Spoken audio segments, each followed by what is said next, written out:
গিয়েছিলাম শ্বশুরবাড়ি। আসার সময় বাপি মা ব্যাগ ভর্তি করে সব জিনিস পাঠিয়েছে। দিয়েছে কড়াই শাক, কুঁদরি, পটল, ভেন্ডি আর পটল গাছের ডাঁটা, আর দিয়েছে একটা ছোট্ট এঁচড়।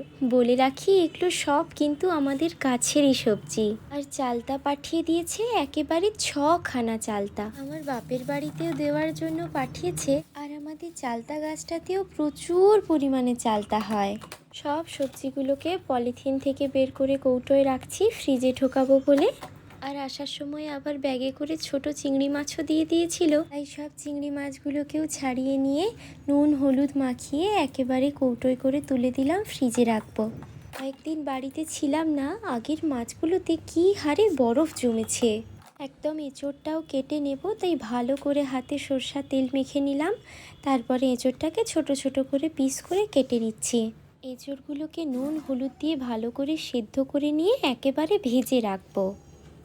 এঁচোড়গুলো ঠান্ডা হয়ে গেলে একেবারে ফ্রিজে ঢুকিয়ে দেব। বাড়িতে এসেছি প্রায় 11টা নাগাদ, আর এসব কাজ করতে গিয়ে আর দুপুরে রান্না করা হয়নি। তাই আমার হাজবেন্ড দোকান বন্ধ করে একেবারে হোটেল থেকে খাবার নিয়ে বাড়িতে ফিরেছে।